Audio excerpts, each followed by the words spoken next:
माया और पिघलने का राज। माया 7 साल की एक बच्ची जिसकी चोटियां बिखरी हुई थीं, ठंडी बेरी पॉप्सिकल्स का ख्वाब देख रही थी।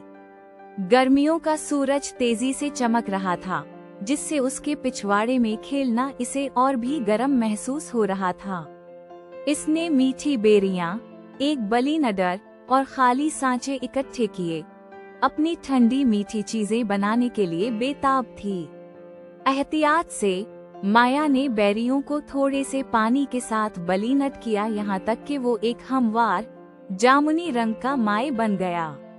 इसने इस रसीले मिक्सचर को अपने प्लास्टिक के पॉप्सिकल सांचों में डाला और छोटी सफेद डंडियां लगा दें। शानदार, इसने कहा। वो बावर्ची खाने की तरफ भागी और ठंडे फ्रीजर का दरवाजा खोला।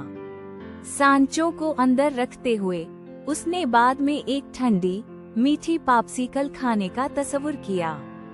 सब्र करना मुश्किल था, लेकिन वो जानती थी कि अच्छी चीजों को वक्त लगता है। सिर्फ 2 घंटे बाद माया मजीद इंतजार न कर सकी।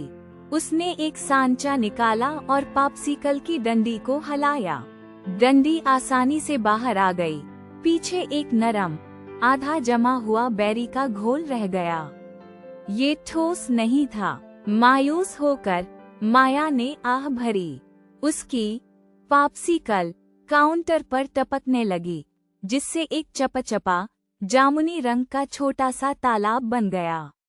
ये ठंडा तो था, लेकिन आइसक्रीम ट्रक की पॉप्सिकल्स की तरह सख्त नहीं था। क्या गलत हुआ था? ये अपनी शक्ल क्यों नहीं बरकरार रख रहा था? इसने अपनी नाकामयाब पॉप्सिकल्स के पास रखी आइस क्यूब ट्रे को देखा। साफ शफ्फाफ बर्फ के मुकाब बिल्कुल ठोस पड़े थे। जब उसने एक उठाया तो वो खिड़खड़ाए। ये सिर्फ पानी था, लेकिन पत्थर की तरह सख्त था। पानी इसके बेरी के मिक्सचर से कैसे मुख्तलिफ था? माया ने एक बर्फ का मुकाब निकाला और उसे धूप वाली खिड़की की दहलीज पर रखा। आहिस्ता आहिस्ता ठोस मुकाब छोटा होने लगा और उसके चारों तरफ छोटे छोटे कतरे नमूदार होने लगे। जल्द ही जहां पहले बर्फ थी, वहां सिर्फ साफ पानी का एक छोटा सा तालाब बाकी रह गया। आहा, इसने सरगोशी की। इसने देखा कि खिड़की की दहलीज पर पड़ा पानी सूरज की गर्मी से गायब हो गया और एक नजर न आने वाली भाप में बदल गया। तो पानी ठोस बर्फ, माए पानी या नजर न आने वाली गैस हो सकता है। इसे एहसास हुआ कि उसका बेरी जूस का मिक्सचर पानी की तरह एक माए था। ठोस बनने के लिए इसे बहुत बहुत ज्यादा ठंडा होना पड़ता और बर्फ के मुकाब की तरह बहुत बहुत देर तक ठंडा रहना पड़ता। 2 घंटे काफी नहीं थे। माया ने एक कुकबुक, खाना पकाने की किताब उठाई। इसमें लिखा था, गाढ़े माए बेहतर जमते हैं। इसने फैसला किया कि उसका मिक्सचर बहुत ज्यादा पानी वाला था। अगली बार वो एक गाढ़ा, ज्यादा जायकादार जूस बनाने के लिए ज्यादा बेरियां और कम पानी डालेगी। नए अज़्म के साथ माया ने बेरियों का एक ताज़ा बीज बलीनट किया। इस बार सिर्फ पानी का एक छोटा सा छींटा डाला। मिक्सचर बहुत ज्यादा गाढ़ा था, एक गहरा चमकदार जामुनी रंग का। ये ऐसा महसूस हो रहा था जैसे कोई ठोस चीज बनने की तैयारी में हो। इसने इस गाढ़े रसीले माए को दोबारा साफ सांचों में डाला।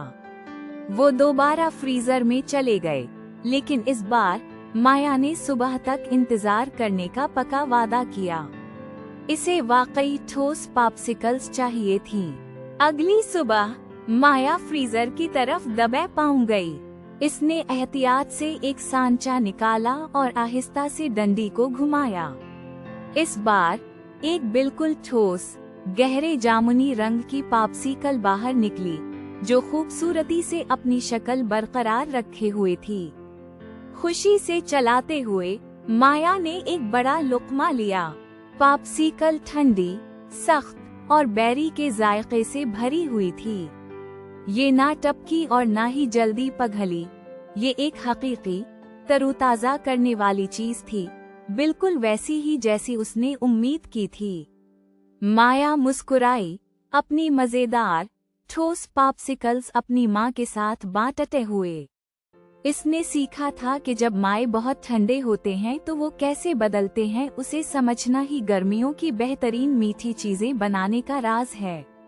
चीजों के बदलने के तरीके को समझना हमें इन्हें कामयाब बनाने में मदद देता है, चाहे वो कोई मजेदार चीज बनाना हो या कोई मसला हल करना हो।